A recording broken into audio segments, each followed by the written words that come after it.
Olá, muito bem-vindos a mais uma entrevista da série Quem é Quem na Rede Construção Digital e Industrializada. Hoje temos o prazer de receber aqui dois queridos amigos, Carlos Massucato, da Intercement, nosso diretor de desenvolvimento técnico e relações institucionais. Carlos Massucato, tudo bem por aí? Tudo bem, Bob? Boa tarde. Prazer estar com vocês aqui novamente. Vamos bater um papo hoje aí, legal e divertido. É isso aí, temos também acompanhando o Carlos Massucato, nosso querido amigo professor da Escola Politécnica da USP, o nosso berço da engenharia brasileira, Rafael Pilege, o professor associado da Escola Politécnica da Civil. Rafael Pilege, beleza aí? Muito obrigado, boa tarde, obrigado pela introdução. Vamos nos divertir discutindo sobre manufatura avançada e impressão 3D. Isso. A conversa hoje do Quem é Quem, além do Carlos Massucato apresentar a Intercement, nossa empresa líder na área da produção do cimento, orientadora do uso do concreto, avançado do concreto, inovação, vamos falar sobre impressão 3D, o que será aplicada ao setor da construção, obviamente. Como é que está essa tecnologia hoje no mundo? Quais são os desafios tecnológicos para avançarmos com esse assunto dentro do setor da construção? Será que vamos conseguir, em breve futuro, imprimir conjuntos habitacionais com impressão 3D? Vamos imprimir casas, vamos imprimir prédios? Ou vamos imprimir componentes, elementos? Quais são as grandes dúvidas? Vamos saber tudo hoje aqui nessa conversa. Ok? Então é isso, esse é um papo animado que nós vamos ter hoje aqui. Carlos Massucato e Rafael Pilege, recorrendo aos gurus do assunto aqui. E vamos começar. Massucato, primeiramente, passe para nós um breve histórico da Intercement, a nossa querida empresa da rede construção digital, que está conosco desde o início lá, desde o kickoff de fevereiro de 2018, estava lá o Massucato, Zangari, Lorena, toda a nossa turma da Intercement, motivando e impulsionando a rede de construção digital. Diga aí, quem é a Intercement? Começamos juntos, né, Bob? E estamos com sucesso, graças a Deus. Bob, Intercement é um dos grandes produtores mundiais de cimento. Começamos lá em 74 nas operações. Nós atuamos hoje no Brasil, na Argentina, Paraguai, África do Sul, Moçambique e Egito. São 35 fábricas espalhadas nesse paísão, nesse mundo todo aí. No Brasil, temos 12 plantas, 12 fábricas. Uma das nossas marcas é a Cimento Cauê, a Zebu e o Cimento Goiás, distribuídos geograficamente sul do país, centro-oeste, sudeste e nordeste, ou seja, nós conseguimos ter uma abrangência praticamente em todo o país. Nossa empresa, Bob, a gente tem uma tremenda preocupação com as questões ambientais e sociais. E com essa questão ambiental, a gente tem, muito se fala hoje sobre a questão dos resíduos, da questão do coprocessamento na indústria do cimento. Nós somos líderes hoje no país de coprocessamento. Estamos agora começando uma nova jornada aí com o RCU, resíduos sólidos urbanos. Acho que tem que ser uma coisa que tem que vir para essa discussão da questão do meio ambiente hoje nas grandes centros. E todo aquele trabalho nosso social, o Instituto Intercement e a Intercement Brasil faz nas suas ações. Acho que é importante mesmo, Bob, é que a gente tem o nosso grande compromisso como empresa. Nós temos aí um patrimônio de quase 2.000 profissionais que estão aí totalmente engajados no nosso espírito, nessa atividade da nossa empresa, de buscar um patamar de diferenciação dentro desse próprio mercado em si. E nós entendemos que, buscando nesse escopo, nós estamos de parceria sustentável, ou seja, o que importa para nós é aquela relação, aquele trabalho relacional com o cliente, não aquele negócio transacional. A gente brinca lá em casa que lá em casa, a nossa empresa, porque eu estou tanto tempo na empresa que ela já virou minha casa. É o barriga no balcão, né? A gente vive convivendo com a nossa equipe, convivendo com os nossos clientes, criando essa relação ganha-ganha de como que a gente faz os nossos negócios. Isso é um desafio, é um prazer muito, muito, muito grande. E uma coisa que chama muita atenção que a gente vem trabalhando nessa modernidade, esse tempo de Covid, é que a relação que nós temos com o cliente. Por exemplo, a gente tem o nosso blog do Amigo Construtor. Nosso principal profissional aí é o Tião, que é o nosso mascote, né? Estamos aí forte nas redes sociais, criando grandes conteúdos técnicos de qualidade na formação dos nossos profissionais. Esse é um pouco desse trabalhinho que a rede de construção digital tem feito. A gente tem trabalhado com muita intensidade também com o nosso pessoal. E dentro desse trabalho de inovação, de pioneirismo na Intersemente, há 6, 7 anos atrás, eu, Rafael, Vanderlei John, Intersemente assinou um acordo de pesquisa. O que é importante, Bob, empresa e academia têm que andar junto nesses trabalhos. Perfeito. E enxergando um pouco lá na frente do que nós estamos discutindo aqui hoje, isso 7 anos atrás, nós entendemos que algumas coisas, alguns trabalhos técnicos deveriam ser desenvolvido de uma outra forma para trazer um conhecimento para a indústria. E nós imaginávamos lá atrás que é o conhecimento da questão geológica do concreto. E falar hoje de impressão 3D é totalmente necessário nós estarmos com total know-how e conhecimento do comportamento geológico. E assim como a RCD, nós somos o pioneiro, a Intersemente foi também o primeiro patrocinador do projeto do SIX, que é o Centro de Inovação e Construção Sustentável da USP. Começamos isso também há um tempão atrás. Desse ano, já estamos aí, fizemos as concretagens das fundações, depois o Rafael pode dar uma explicaçãozinha para nós aí. E essa jornada nossa entre Intersemente e a USP, eu pedi, porque acho, para mim, na nossa opinião, o Rafael hoje é um dos profissionais que tem maior conhecimento sobre o tema, e a gente compartilha das mesmas ideias, dos mesmos ideais que se refere à impressão 3D. E como é que a gente se conecta? Que para fazermos uma impressão, para chegarmos a esse ponto, nós temos que revisitar os conceitos de produção de cimento, da estabilidade da produção, dos agregados que são utilizados, nos métodos de ensaios, e tudo isso aí, a Intersemente hoje, ela se sente preparada, mais capacitada para mobilizar um pouco do mercado. Então, acho que é um pouco disso, Bob, que nós podemos aí começar essa explicação um pouco da história da Intersemente, como é que nós caímos aí e estamos trabalhando junto com a universidade, estimulando a questão da impressão 3D e do know-how dos conhecimentos da reologia das pastas. Muito bom, excelente, bacana. Então, aí o Massucato já introduziu o Rafael na nossa conversa aqui, e muito interessante para quem está nos assistindo é saber o que é a impressão 3D. Imagino que nessa primeira jornada que vocês entraram aí na história da impressão 3D foi saber quais são os desafios tecnológicos, né? E o que é a impressão 3D? Devem ter feito um apanhado aí no mundo, né? A gente sabe que a China tem algumas iniciativas. Eu estive lá no Vale do Silício com o pessoal da rede de construção digital, vi lá uma startup russa que prometia imprimir casas e conjuntos habitacionais inteiros. Dubai tem uma política de fazer impressão 3D. Gostaria de passar aí para o Rafael, como mestre da Escola Politécnica, tipo aula mestre.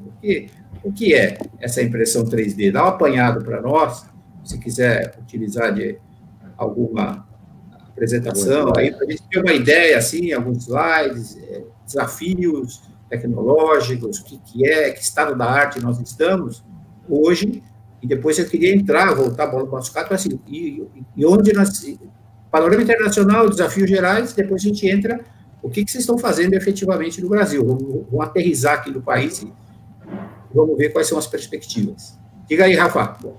Muito bom.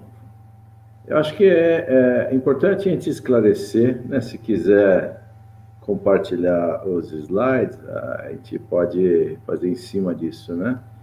A área de manufatura avançada, na verdade, manufatura aditiva, onde é um dos itens da agenda que a gente chama hoje de indústria 4.0, né? Indústria 4.0 é quando, de alguma maneira, os sistemas digitais computadorizados tomam alguma decisão, não só a questão de impressão, como, por exemplo, o BIM, algo que está muito ligado à construção, faz parte da agenda 4.0. Impressão 3D é uma técnica de manufatura aditiva, que está muito popularizada na questão hoje dos polímeros, com essas impressoras caseiras aí que a gente consegue imprimir em plástico, né, por termofusão, objetos, são cada vez mais baratas as impressoras, né? É diferente da impressão 3D de digitalização de assentamento de alvenaria, por exemplo, onde você pode ter um robô assentando. A tua ideia aqui é eliminar essa etapa e partir direto para a produção de um objeto tridimensional por alguma técnica, sem a necessidade de formas. Então, o que se busca hoje com as técnicas de manufatura aditiva na área de construção é como eu ganho liberdade de formas e geometria, como eu imprimo de uma maneira aditiva sem a necessidade de usar formas. Essa é o sonho. Tem muitas rotas, tá, pessoal? Assim, nem tudo é aquela impressão do fio que a gente está acostumado. Essa história, na verdade, começou por uma outra tecnologia que chama a impressão de partículas, particle bed, onde em cima de uma cama de um pó fino, um carbonato, uma areia, se joga alguma coisa que aglutina e joga uma nova camada de areia e vai crescendo até que uma hora você imprimiu uma casa aí, por exemplo. Então, esses são os conceitos de impressão 3D, se faz pontos, etc. Agora, o que se fala mais, e o que está mais chegando no Brasil, é um pouco da tua introdução aí, Alberto, essa ideia de eu chegar ali com uma mangueira e depositar o material exatamente no local que eu quero, como se eu estivesse fazendo a cobertura de um bolo aí, vai? A melhor figura é quando você coloca lá aquela pasta americana naquele saco de confeitar e sai imprimindo, esculpindo o que você quiser, que esse é o sonho, né? A tua construção, basicamente, você teria um braço robotizado transportando uma mangueira com material, e por trás podem ter várias técnicas de materiais, e o sonho, inclusive, é de chegar em edifícios. Por enquanto, quando eu digo sonho, é porque ninguém viu isso aqui ainda, né? Hoje as coisas estão começando a sair no nível térreo, né? Mas o investimento e a tecnologia uma hora vão chegar lá. É importante que tenha um pouco de maturidade. Agora, sendo mais objetivo para tirar a dúvida da técnica, o que realmente tem ganho destaque, não só no mercado, porque ainda não está no mercado para valer, né? Tem as primeiras iniciativas, na tecnologia, na comunidade de engenharia, é o que a gente chama de extrusão de fio, né? Ou extrusão em camadas. Basicamente, o robô vai carregar um material e vai moldá-lo na forma de um bico ali, né? Aí pode ser várias consistências. Pode ser um material bem duro, que nem uma argila de extrusão, que a máquina deposita, pode ser um material bem molinho, que a máquina deposita, pode ter um furinho pequeno, pode ter uma boca grande, e aí são as várias rotas que se pretende chegar, né? Tem muita gente já no mercado, acho que a tecnologia russa, que talvez você discuta, é baseada nesse equipamento, nessa empresa chamada Upscore. Exatamente. E aí tem uma profunda discussão, eu tive a oportunidade de passar, esses caras são pioneiros, né, como aquele vídeo que se disponibilizou, de umas 30 empresas chegando no mundo, está todo mundo mais ou menos no mesmo estágio. E eu gosto dessa imagem aqui, que ela mostra já uma série de desafios que essas empresas têm enfrentado, né? Então, por exemplo, um robô realmente consegue depositar o material onde ele quer, né? Mas se a gente olhar essa imagem, a gente já pode perguntar, né? As condições ambientais são totalmente descontroladas ou controladas? Aí você vai ver que ele já está imprimindo dentro de um pequeno galpãozinho, né? Aí ele consegue imprimir de uma maneira contínua até o topo, né? E aí a gente já vê que tem diferenças de cores. indicando que a maior parte das tecnologias ainda imprime 1 metro, tem que esperar endurecer para imprimir mais 1 metro. E aí ainda aqui tem o tal do aço, que ainda vem para reforçar, né? Como é que se coloca? Eu tenho um robô digitalmente colocando o material, mas e o aço? E a tubulação? Então isso tudo tem sido muito estudado. Recentemente fiz uma palestra aí dentro dessa lógica do CICS, o Centro de Inovação e Construção Sustentável, que eu participo, com o Beleza, colegas da Escola Politécnica, e a Intercement é o primeiro sponsor do projeto, colocando um pouco dessa visão. Eu tive a felicidade de conhecer esse cara aqui, o Henrik Lund, que é um dinamarquês, dono de uma das empresas que está naquele vídeo que você distribuiu, que é a Cobot, que vende impressoras 3D, imprime casas, né? E aí ele mostra um pouco, às vezes, a realidade, né? Coisas muito bonitas, às vezes... Quando o Mascato fala de reologia, ciência que estuda o comportamento do material fluido, a consistência do material para a área de concreto, a trabalhabilidade, a impressão 3D de grande escala, fio a fio, já lança o desafio que isso aqui tem que ser uma joalheria fina, né? Eu não posso ir ao longo de uma produção de muitos metros cúbicos, o material alterando de consistência, porque camada a camada eu teria uma série de problemas. E o que era para ser uma manufatura aditiva, depois eu tenho necessidade de atividades subtrativas, como os chineses fazem, né? Ou eles deixam feio mesmo, eles vão lá e lixam depois, assim, né? Então tem muita discussão, mas a tecnologia tem avançado, não interessa muito essa parte, mas o importante é mostrar isso, né? Essa é uma palestra que ele fez em 2018, num congresso chamado Digital Concrete, que eu tive a oportunidade de participar na Suíça, né? Onde ele mostra o estágio da tecnologia versus custo, né? Custo ainda é mais caro em muitos aspectos que a tecnologia convencional, mas a melhora tecnológica e a evolução se espera que se torne mais competitivo e mais barato que as tecnologias convencionais, sobretudo também em questões ligadas à produtividade. Mas aí que está a resposta, se espera. Hoje ainda não é, né? Assim, óbvio que você tem operações que são pouco conhecidas como as chinesas, né? Os chineses, eles fazem muita coisa, mas você não sabe se aquilo é subsidiado ou não é. Então, alguém está pagando uma conta de fazer o que a gente chama de atravessar o Vale da Morte tecnológico, pegando uma coisa que era uma ideia de impressão fio a fio e resolvendo todos os desafios que existem. Então, a impressão 3D é basicamente isso. Depositar o material no local, construir algo que seja tridimensional, mas ainda estamos repleto de desafios. E existem muitas tecnologias para isso, né? Perfeito. Opa! Um overview muito interessante aí, né? Interessante. Mas o Cato quer complementar alguma coisa em relação ao que o Rafael colocou? Vamos lá, Bob. É justamente isso. Ou seja, dentro desse cenário que a gente está entendendo, das dificuldades, o que a gente enxerga, do que se divulga e da realidade na prática, tem todo esse vale da morte para ser atravessado ainda. Rafael coloca muito bem como é que eles vão fazer essa ponte para esse processo, né? E a gente vem... o que nós pensamos e estudamos desse caminho que tem que ser preparado? Vamos pensar nós como produtor de cimento em si. Então, algumas necessidades que são básicas, que tem que ser trabalhado já para colhermos o futuro. É necessário um cimento estável, super reativo. A interação cimento aditivo, Bob, é muito importante. Muito se fala no meio acadêmico hoje que existem problemas de interação, de compatibilidade entre os cimentos e os aditivos. Imagine você saindo de uma central de concreto, em um caminhão betoneira, e fazendo o lançamento tradicional de uma obra.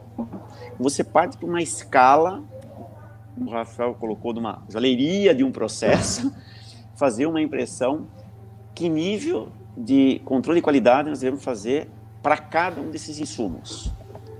Vamos partir do agregado, que a gente acha que está ali meio inerte, mas num processo como esse, por exemplo, uma mera contaminação de uma argila, de uma areia, vai impactar totalmente o comportamento da interação cimento aditivo. E tudo isso tem que ser trabalhado, Bob. Isso aí nós temos que fazer todo um trabalho tem que ser muito desenvolvido ainda, que o mercado como um todo está sentindo, está tentando aprender como lidar com isso. Fazer uma impressão hoje num ambiente controlado dentro de uma bolha, ela é muito fácil. Imagine no Brasil você fazer uma impressão no sul e uma impressão no nordeste. Ou em São Paulo, no inverno, essa semana, não sabemos se ele é calor, se ele é frio ainda, entendeu? Então, tem muitas variáveis que devem ser contempladas na criação desse ecossistema todo que tem que ser a questão das impressões 3D. E sobre isso, eu já fiz uma apresentação na RCD, que a gente traz um pouco da questão do LEAP, do LEAP Concrete. Uma das preocupações, depois o Rafael pode até comentar um pouco para a gente, nós queremos fazer essas construções de uma forma sustentável. Será que faz sentido para nós gastarmos 600, 700 quilos de cimento por metro cúbico para ter uma casa impressa? Como é que fica essa questão da pegada ambiental?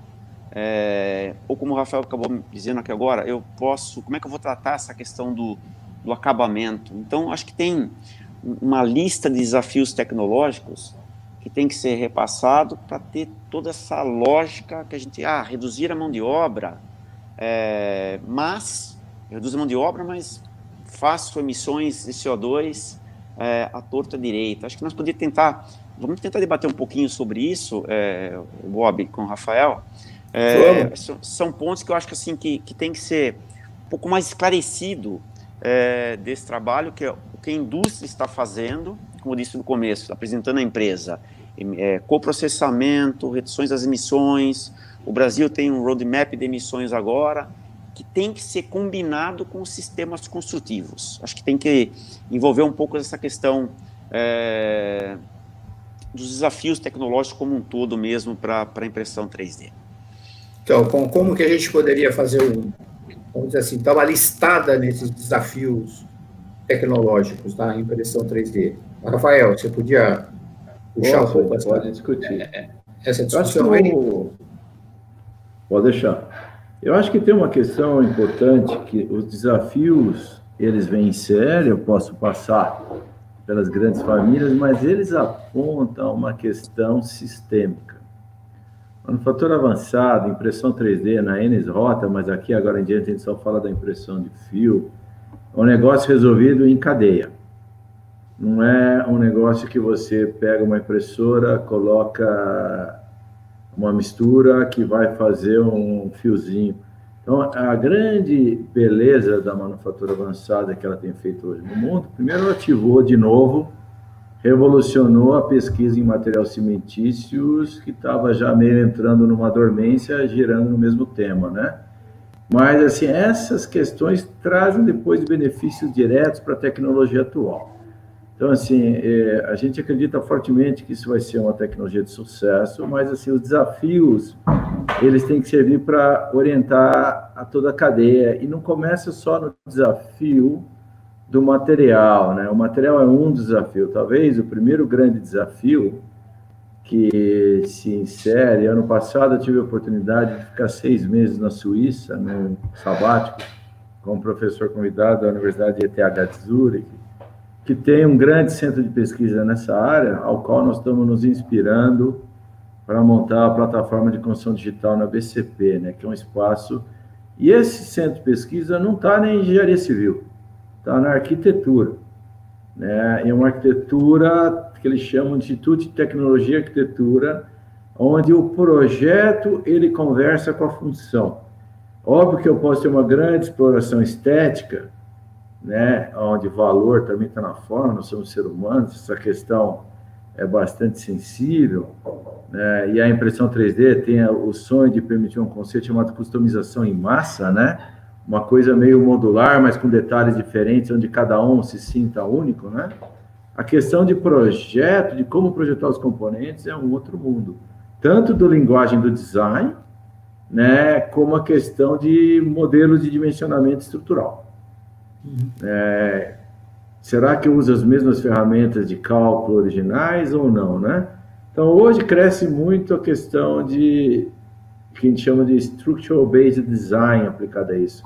Como é que eu combino a forma com a função estrutural e usa-se muito ferramentas de otimização topológica, né? Uma discussão que fica é a seguinte: por que eu vou pegar uma técnica com tanta liberdade de forma para fazer uma casa bacana como essa, mas de paredes planas? Sendo que colocar uma forma e encher com um líquido é muito mais rápido que qualquer movimento de qualquer robô. Então, assim, será que a parede plana ela tem função?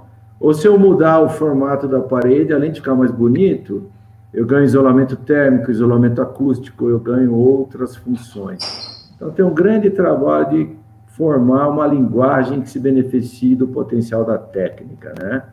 Como esse é o laboratório que existe na ETH, ao qual, numa escala reduzida, é o que nós vamos estar montando na BCP. Aqui tem 200 metros quadrados, nós vamos fazer um na casa aí de 60, 70 metros quadrados na BCP, para a construção de estruturas em escala 1:1, assim, né? Onde você possa, de fato, fazer. Essa é uma iniciativa, a plataforma de construção digital, um convênio USP-BCP. Então, pelo lado da BCP, as cimenteiras parceiras, Intersemente, fez um grande trabalho de materializar isso lá dentro. Eu cuido da parte de projeto do laboratório. Então, esse é um pilar, que é um caixão perdido, que depois é preenchido com um concreto de alta resistência, mas o objetivo é que esse pilar tivesse a aparência de tronco de árvore. Rafa, que eu acho que não está projetando. Acho que não está projetando. Você está passando algum material? Você subiu algum material? Eu acho que está passando, Moscato. Não, tá agora estava passando. Agora está. Agora então, esse tipo de laboratório, esse tipo de imagem, esse potencial de construção de formas orgânicas é algo que não está explorado, por exemplo, numa parede plana. Por que eu vou fazer parede plana se eu posso trabalhar a forma e resgatar muito de uma arquitetura que se beneficiava dos artesãos do passado, mas que antes de inventar o ar-condicionado e a energia elétrica, as casas também tinham que obter seus confortos térmicos e acústicos. Então, assim, você tem muito a explorar em forma, e a linguagem de projeto, às vezes, deixa de ser aquela convencional e passa a ser, por exemplo, otimização topológica.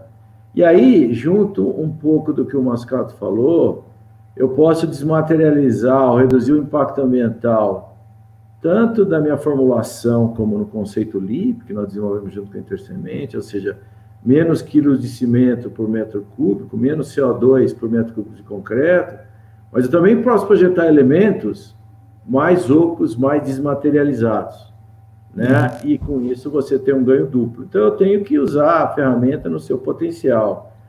É óbvio que a AppScore já evoluiu, ela já começa a fazer estruturas maiores, né? E fora também outdoor, né? Só que outdoor é uma questão muito climática, né? Em locais secos, limpos, você consegue fazer, mas em módulos, né? Então você tem que construir um módulo, levantar e mudar de módulo. Ainda não tem uma mágica que vem e faz. Talvez, assim, quem gosta de desenho animado, teve aquele desenho Frozen no passado, né? Onde aquela Elsa, que é aquela rainha lá que domina o gelo, quando ela constrói a ponte, aquele é o sonho de um dia fazer impressão 3D online, assim, né? Sim. Mas, assim, hoje, erguer essas paredes com essa tecnologia, com certeza, não é mais rápido do que sentar a alvenaria estrutural. Mas, com certeza, alguém colocou aço lá, alguém tem que tirar o robô que ficou preso naquela caixa e transferir de lugar, né? Porque também tem esse detalhe, né? Assim, o cara construiu dentro do quarto, ele tem que sair e ir para outro quarto, assim, né?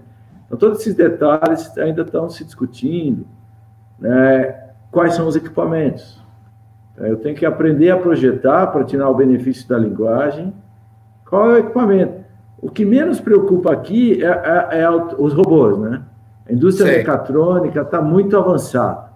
Ela faz qualquer coisa que você quiser.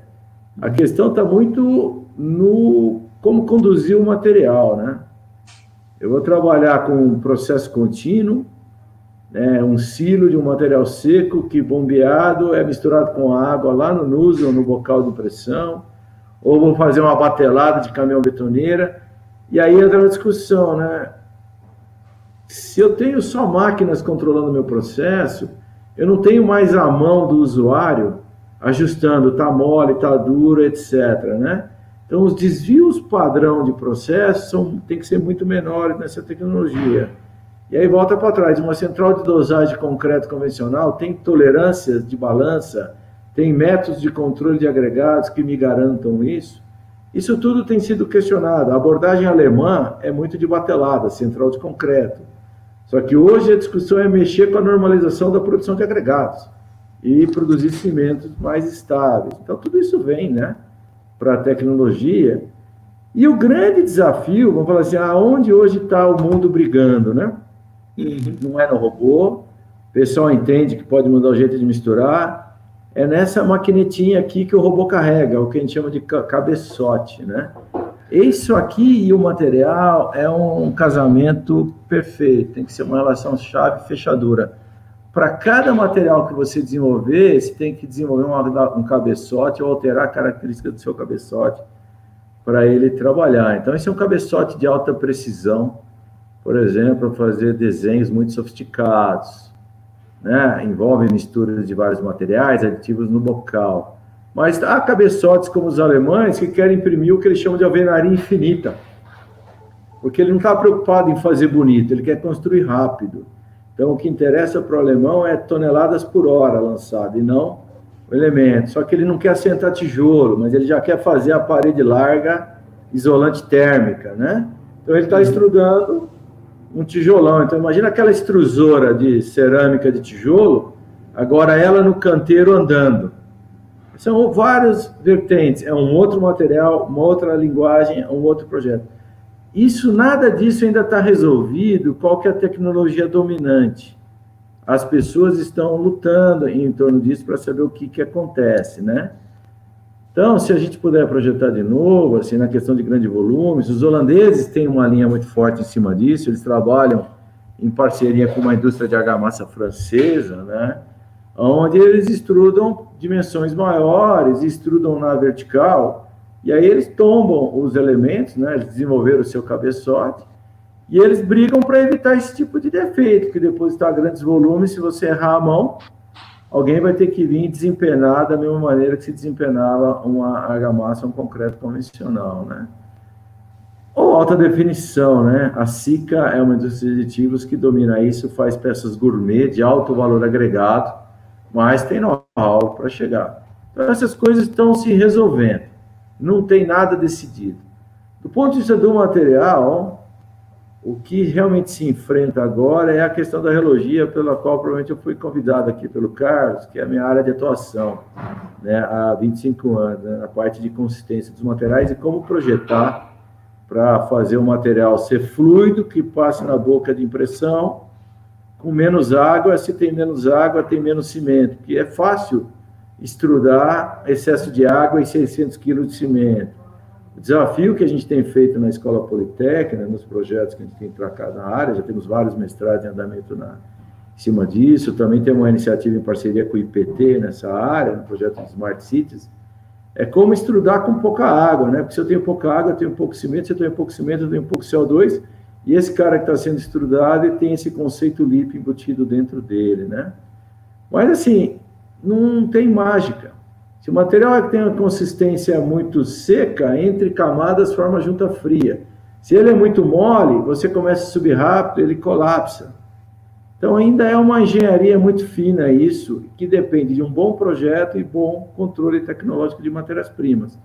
Então, a gente vê muita iniciativa que eu chamo quase que voo de galinha. O cara junta um canteiro, organiza perfeito.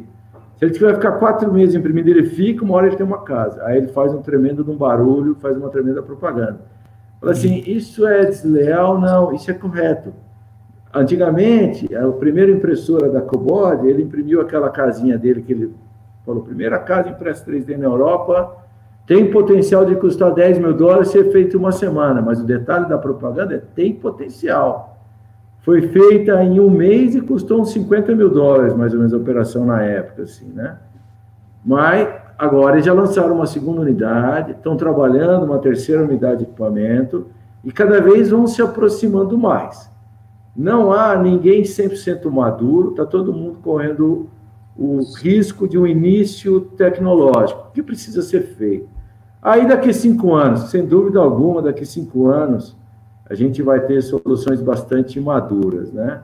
Para que não aconteçam problemas como esse slide aqui, né? Que é muito comum.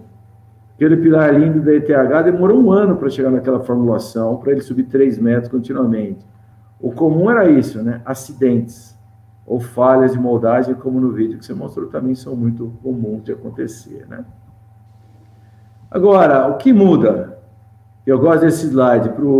Quando eu conheci o Carlos, minha diversão com ele, um reologista, ele é um cara de concreto, e entre nós havia esse cone, o Mascato pode comentar, que é o centro da tecnologia de concreto. Ele funciona para o controle da tecnologia atual, para os limites de tolerância necessários.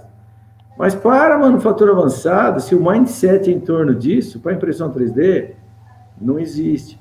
Quando você passa para a impressão 3D, ajustar concreto por flow, não tem nem sentido físico com a aplicação. É geometria de pasta, geometria de concretos, técnicas de geometria compressiva. Muda todo o ferramenta de técnicas de desenvolvimento. E minha caracterização dos meus agregados, peneiramento, esquece. Análise de tamanho de partícula, com morfologia integrada, área específica.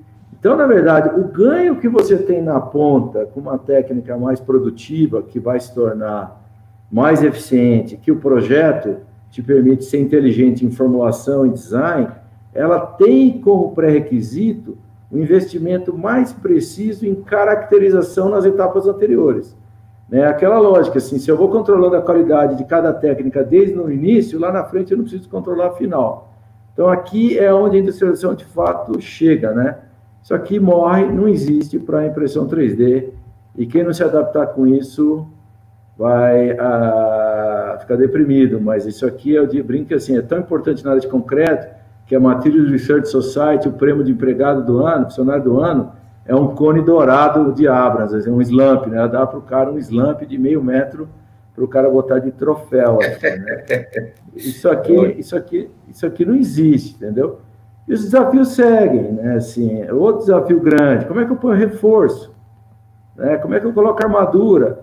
Vou trabalhar com fibra ou sem fibra? Pus fibra, atrapalhei a extrusão, mas a casa lá da Psicor, alguém tem que ir lá e botar a barra de aço na mão.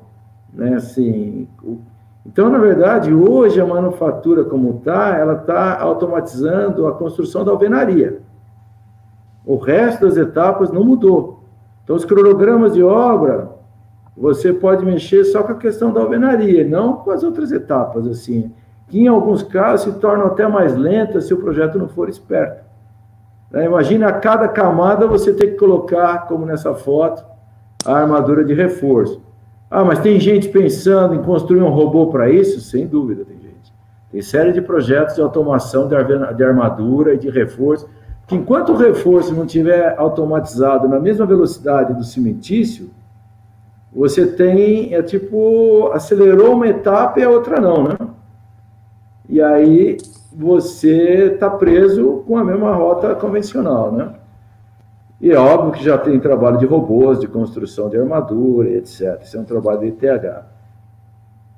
Aí você pode fazer coisas maravilhosas, né? Como essa laje que tem 30% a menos de massa e mesmo nível de carga, porque aí eu posso ter um projeto com design, o material vai no lugar certo. Eu volto a construir, quem vai lá na Sagrada Família, ver todas aquelas catenárias invertidas que são difíceis de fazer, que a gente botava um material monolítico, você volta a fazer esse tipo de coisa, agora de uma maneira simples. Então, você tem que saber usar a ferramenta para ter desempenho e ganhar dinheiro com ela. Questão do acabamento. Aí é uma outra questão. O design da macroforma na entrada é um problema, e o acabamento da saída é uma outra discussão, porque você pode não querer o que os alemães chamam de impressão de salsicha, né? Cada fio uma salsicha, porque aquilo é uma linguagem visual, né? O americano tenta alisar a lateral da maneira que ele consegue, e ele melhora isso de alguma forma, né? O francês, ele usa a irregularidade no design, isso aqui é um exemplo de mobiliário urbano que eles têm feito, ele não esconde isso, né? E isso cresceu demais agora, a relevância disso, sobretudo em épocas de pandemia, porque a discussão é a seguinte: ok, eu aceito aquele desenho, mas aquilo aumenta o acúmulo de sujeira, aumenta o acúmulo de bactérias, de vírus, e aquilo cria problemas de saúde pública. Então, também tem uma grande discussão de acabamento. Eu vou vir com uma máquina que já deixa lisinho, ou depois eu vou ter um outro robô que chapa a massa, que nem uma argamassa para alisar, ou eu ponho uma parede, né, uma placa, um painel seco para dar esse acabamento, né? Perfeito. Os demais sistemas eu vou passar muito rápido, porque eu não deixei de colocar tubulação, janela, hidráulica, elétrica, eu tenho que continuar passando tudo. O vídeo que eu vi da Apscore agora, eles também estão bolando um robozinho para colocar janela, mas as primeiras casas era muito engraçado, porque ele fazia a impressão, a hora que chega na janela ele tem que escorar, né? Mas depois o concreto retrai, e a janela que ele construiu não cabe no vão, né? Então eles começaram a pedir a janela menor que o vão e colocar um material de acomodação para você não conseguir fazer o assentamento das instalações nos vãos que você deixa. Aí alguém agora mudou, né? Putz, eu preciso desenvolver materiais que não retraem. Então, as formulações para manufatura avançada, impressão 3D, não pode ter retração. Essas retrações do concreto, retração química, retração de secagem, isso não pode acontecer de jeito nenhum, né? Se tiver retrações descontroladas, além de trinca, nada vai encaixar. E aquilo que era um ganho, que é a produtividade, você perde. Então, isso se ataca em sistema. Eu queria finalizar com um aspecto que está todo mundo batendo, né? Assim, que todos que fizeram cases mostraram o potencial da tecnologia. Os chineses, de fato, são os que estão mais adiantados, injetando capital no negócio. Outros estão vindo em iniciativa privada, está chegando. O pessoal de Dubai, né, que a gente sabe, tem construído muita coisa, mas tem feito mais propaganda do que construído, provavelmente dito, assim, né? Então, parte é manufatura, outra parte não é. Eu tive a oportunidade de jantar em 2018 com o engenheiro-chefe do estádio. A Olimpíada não aconteceu no Japão, mas nesse evento estavam os engenheiros da construtora que estavam construindo o estádio que ia abrir a Olimpíada lá, né? Eles estavam fazendo várias coisas em manufatura avançada, impressão 3D, né? Mas todos elementos decorativos ou elementos semi-estruturais, nada nunca de grande volume, assim, né? Então, assim, por que você não faz? Não tem código de normalização. Eu não posso botar nada em pé e botar gente morando dentro, suportada somente por uma estrutura construída em fios, né? E aí eu tenho que fazer, eu faço a impressão e ela funciona como um caixão perdido, e eu infiltro com concreto, como o caso desse pilar aqui, que foi financiado por uma indústria de cimento, né, por uma indústria farmacêutica, essa marquise de entrada, é lindo assim, né? A impressão 3D fez esse cara Shazam assim. Não é verdade, isso aqui foi construído em módulos, em ambiente pré-fabricado, ambiente industrializado. Os módulos eram fechados nesses alvéolos, se vocês olharem aqui, e aqui esses ocos eram um caixão perdido, que depois de unificado a torre inteira, foi infiltrado de concreto tipo HPC. E em seguida veio lá com uma maquita e cortou as janelas. Então tem muita, né, maquiagem em torno dessas técnicas ainda, assim, mostrando.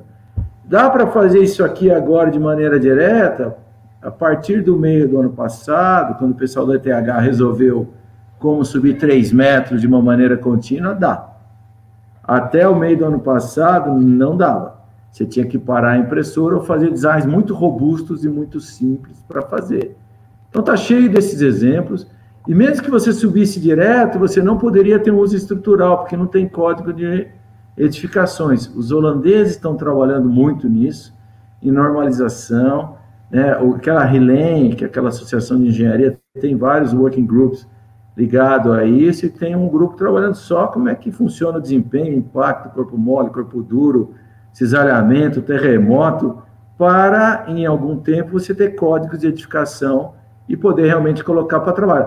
Enquanto você não tiver, você vai ter que ter um termo de referência técnica, por exemplo, aqui no Brasil, né, e provar o desempenho da tua solução. Eu imagino que tem várias empresas já providenciando isso, mas ainda não há código de normalização. E quando não tiver, não vai escalar, porque ninguém sabe o desempenho ao longo da vida útil, ninguém sabe conforto acústico, conforto térmico, estanqueidade, eficiência higrotérmica, fadiga estrutural. Isso está tudo sendo resolvido nesse exato momento. É importante atuar e entrar nessa brincadeira? É. Nós acreditamos? profundamente. Nós não estamos montando a plataforma de construção digital porque a gente quer fazer paper, porque, inclusive, a plataforma de construção digital é uma iniciativa para incubar empresas. O laboratório científico é o que eu tenho na Poli, né, junto com o Vanderlei, onde divide o laboratório. A plataforma de construção digital é para abrigar startups, abrigar empreendimentos com negócios com empresa. Então, só que a gente sabe que tem etapas a serem cumpridas. Se surgir no mercado alguma tecnologia que me responder toda essa lista de perguntas aí, eu pulo de cabeça. Né? Agora, eu posso responder por reologia. Né? Eu já vi formulações muito boas funcionando. Aí eu pergunto para o cara, você consegue fazer 100 metros cúbicos do mesmo concreto, com a mesma reologia, no limite de tolerância dos teus robôs? Para que não tenha que ter atrás dos teus robôs mais funcionários manipulando do que fazendo? Então, essa é o estado atual. A velocidade com que isso está mudando é enorme. A cada dia saem novas patentes, novas tecnologias. Eu corro o risco, inclusive, do que eu estou falando agora, daqui 10 minutos surgiu uma tecnologia que respondeu tudo isso. Então, isso é inevitável para a sociedade. As empresas vão entrar nisso, né? Mas o que a gente fala como universidade, né? E aí falando em nome da SIC, Centro de Construção Sustentável, isso tem que ser feito de uma maneira segura, para que o que é um sonho, assim, de fazer algo acelerado, não se torne um pesadelo e se torne uma tecnologia muito boa. A gente tem visto uma série, assim, eu gosto dos jovens, quando eles entram no laboratório e saem, porque eles têm muito mais dinâmica do que nós, assim, né? Nossa, eu quero fazer... Só que muitos desses caras, eles são a força motriz para acontecer. Mas não é que ele subestima as dificuldades. Ele não tem nem noção das dificuldades que ele vai ter que enfrentar. Porque a hora que ele resolveu a casa dele, ele vai ter que ligar para uma sucata e falar assim, olha, agora eu quero um fornecimento de cimento com esse clinker, com esse teor de C3A, com esse teor de C2S, com essa fonte de sulfatos resolvida. Olha, areia, eu não quero contaminação de argila. Olha, agregado, eu quero morfologia controlada. Enquanto isso não acontecer, você vai ter iniciativas que vão funcionar cases. Então, respondendo à provocação, um dia faremos conjuntos habitacionais? Eu imagino que sim. Pergunta é, os conjuntos habitacionais com paredes planas são a melhor ideia para essa tecnologia? Não sei, a ver. Estamos preparados para isso hoje? Tenho minhas dúvidas, né, assim. É um pouco da macrovisão dos desafios que a gente tem para enfrentar. É óbvio, por exemplo, o que eu enfrento? Eu enfrento algumas, sobretudo reologia. Aí na Poli tem lá o pessoal de otimização topológica no projeto, tem o pessoal de sistemas, tem o pessoal de conforto, todo mundo unindo, aí tem toda a questão de supply chain, num esforço integrado para isso virar uma tecnologia nacional. E depois vai chegar assim, como é que eu controlo a qualidade disso em fabricação? Como é que são as técnicas? É laser, é escaneamento? Como é que eu integro isso no BIM? Porque eu estou falando de indústria 4.0. Eu tenho que ir montando o as-built, o modelo 3D na hora e já ver se o BIM está certo. Se a impressora andar meio torta, foi tudo embora, né? Então, isso tudo está um exército de gente fazendo, o Brasil não pode ficar atrás. Vai acontecer, eu não tenho dúvida. Sem um responder, porque tem muita coisa acontecendo que se só vê quando é lançada. Mas, assim, pelos grupos que eu tenho trabalhado, né, com os suíços, com os holandeses, com os dinamarqueses, com os americanos, estão todos mais ou menos no mesmo patamar tecnológico. A diferença é quem começou primeiro e quem injetou mais dinheiro no negócio. Mas, assim, todas as cimenteiras, não só Intersemente, você tem as europeias, Heidelberg, Lafarge, grupos como Saint-Gobain, estão todos indo nisso. Mas todos indo de uma maneira muito segura. Essa é a minha mensagem. Enquanto isso está sendo trabalhado, Bob, nós estamos pegando esse aprendizado que a gente está capturando nesses anos de pesquisa e trazendo isso aí para o nosso dia a dia, para o nosso as formas de construir atuais, que eu já apresentei para vocês, inserindo os conceitos do LEAP, aprendendo geologia. Você lembra da minha última palestra com vocês aí? Eu falava que o SLAMP não ia mais existir, e nós já temos que começar a pensar nisso hoje. Não dá para você esperar o advento da impressão 3D para dizer que o SLAMP não serve mais para hoje, entendeu? Sim, claro. E isso a gente vem integrando a empresa com a universidade e levando isso aos nossos clientes para chegarmos o quanto antes nesse horizonte positivo. Eu acho, só queria mostrar mais um slide, se puder projetar, tão rápido, ou talvez antes do que as questões de edificações, virão elementos estruturais nesse tipo de conceito que vocês estão vendo aqui na imagem, né? Porque aí isso é uma ponte feita por otimização tecnológica, impressa em módulos, só que todos os esforços mecânicos trabalham sob proteção. Então, hoje, isso é o que mais tem pipocado em cases reais, né? Assim, indústria de pré-fabricados produzindo artefatos que sejam montados sob proteção. Com isso, você elimina os problemas gerais. Mas está chegando, tá? Isso aqui são cases reais, né, de pontes feitas por impressão 3D, com design feito por otimização topológica. Então, ninguém está brincando aqui, vai se chegar. Perfeito. Muito bom, excelente. Ô, Rafa, só para a dúvida final, você, quando falou da comunidade toda em pesquisa internacional, falou do suíços, dinamarqueses, americanos e tal, não falou da China. A China está apartada dessa integração? A China, ela trabalha meio sozinha. A China, assim, é um fenômeno interessante, assim. Chinês, de maneira geral, eles têm uma iniciativa... Existe uma comunidade, nessa área, existe um clube, que é americanos e europeus que realmente lideram a questão científica, e é o grupo da RILEM que lidera isso. Os chineses, eles absorvem, eles estão nos eventos, eles bebem da fonte. Então, eles estão sempre circulando. Mas eles são muito fechados a quanto a exibir o que eles de fato fazem. Né? Eles têm uma empresa muito grande chamada Winsun, que tem feito várias iniciativas em Dubai, que tem uma tecnologia resolvida de baixa resolução, mas quando você conversa com esse pessoal, até do grupo da RILEM, ninguém sabe exatamente o que está acontecendo do ponto de vista real. Né? Se você for à China, você vai ver a impressão deles funcionando, etc. Tal.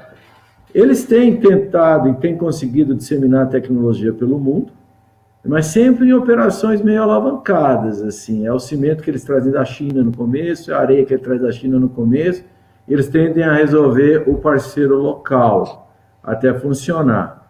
Então, eu enxergo eles, assim, quem mais tem realmente convertido isso em realidade. Nem que para isso eles tenham que estar, de alguma maneira, modelo chinês, demonstração de poder tecnológico, assim, segurando a onda financeira do negócio, assim, né? Exemplo, assim, essa questão de que robô, só para também fazer uma outra provocação, o pessoal que fala de robô com redução de mão de obra em canteiro, isso não é verdade, tá? Assim, quando você conversa com o pessoal de indústria automobilística que automatizou, para aquelas funções que o robô automatizou, você não reduz quase nada a força de trabalho, porque alguém tem que cuidar do robô, né? Você vai ganhar produtividade, você vai ganhar uma série de outras coisas. E lembrando que quando um robô está operando no canteiro, por normas de segurança, ninguém pode estar na área. Então, assim, ela muda 100% a questão de lógica de sequência de canteiro. Então, os robôs ainda não convivem com o ser humano. E na ETH era muito divertido, assim, eles estavam imprimindo, e aí fica aquela curiosidade. Aí tem os feixes laser por fora, que são as barreiras de segurança. Os próprios suíços passavam o feixe laser e paravam o robô, né? Aí eles não conseguiam resolver. Aí veio o brasileiro, que era eu, falei, vocês nunca pensaram em botar uma fita? Né? Coloca uma fita, coloca umas cadeiras para o cara ver, né?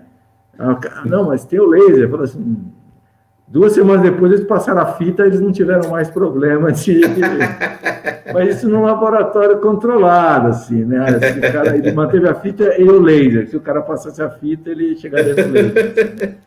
Mas, assim, tem todas essas questões de normalização, inclusive de segurança do trabalho, que também estão. Então, assim, chinês tem feito uma grande iniciativa em manufatura avançada. Agora, tem uma série de outras técnicas de impressão 3D, ou manufatura avançada, que não é o fio que nós estamos discutindo hoje. Sim. Que essas já estão indo para o mercado hoje, que é a impressão da forma por impressão 3D. Sim. Isso é negócio. Tem várias empresas que já estão, aí você concreta um concreto monolítico, abriu a forma, está feito. Perfeito. Você também tem formas, como forma trepante ou forma deslizante, que a hora que ela vai subindo, ela vai mudando de geometria e o pilar vai sendo desenhado pelo movimento da forma. Isso já é negócio, isso já é patente, isso já funciona no mercado. O último estágio, que é o que dá mais propaganda, que está todo mundo apostando mais, é o da impressão por extrusão. Perfeito. Que na nossa visão e na visão dos colegas europeus é o futuro, mas vai ser o último a ser resolvido em todas as etapas da sua cadeia. Sim. Então, a pergunta que fica é a seguinte: por que as outras técnicas não começam antes para ir preparando? Né? Fora os filhotes. A hora que o machucado tiver um cimento para impressão 3D, todo concreto convencional vai ser muito mais estável também. Então, assim, a cadeia evolui com esse desenvolvimento. Sim. Então, o benefício não é só direto da impressão. É isso aí. Massucato, olha que entrevista absolutamente fantástica. Aula mestre, uma geral aqui inédita. Rede de construção digital, aprendendo muito. Massucato, agora você vai ter que dar o happy end aqui, amarrando as pontas, iniciativa brilhante da Intersement. O que você tem a dizer para encerrar esse nosso papo agradabilíssimo? Próximos passos da pesquisa da Intersement. Próximos passos, o que nos espera aí para frente? Podemos aguardar. Então, a gente vem trabalhando, deixando a academia, incentivando a academia, porque o Rafael acabou de falar agora, quando você traz esses novos conhecimentos que não estão tão próximos assim, você vai absorvendo coisas muito importantes que já é numa prática atual para ser feita. Então, a Intersemente hoje, ela vislumbra os seus produtos de uma forma diferente, porque o país agora vai passar por uma transformação muito importante na questão da indústria, na questão da infraestrutura, tirando todo aquele cenário do cimento que vai nos sacos, mas tem que ter toda uma plataforma preparada para os cimentos a granéis, que vai ser a nossa alavanca do setor em si. E para isso a gente vem preparando as fábricas, os controles, porque que a gente, Rafael, nos trouxe de conhecimento, todo mundo fala que é meio obrigatório, mas assim, tem que ser de raiz, tem que ser de agarrar pelo o desafio mesmo, que é a estabilidade dos produtos. Então a gente vem trabalhando muito forte com sistemas de automação das nossas indústrias, dos laboratórios, numa profundidade, Bob, porque nós não somos somente um fabricante que vendemos toneladas de produto. Nós vislumbramos, temos que vender metro quadrado de construção. Para isso, a nossa parceria com os fabricantes aditivos, fomentar a cadeia dos agregados é extremamente importante. E também, Bob, não é uma coisa que tem que ser pensado, é um trabalho nosso, mas tudo um trabalho pré-competitivo, então você guardar muito para você. Então, acho que essa proposta da Associação Brasileira de Cimento Portland, junto com a Universidade de São Paulo, que nós viramos aí, de fato, ter uma plataforma de construção digital, você está, de fato, transformando um sonho em algo real, que, principalmente, a academia com as empresas vão estar no mesmo ambiente, debaixo do mesmo teto, compartilhando das mesmas objetivos e vontades.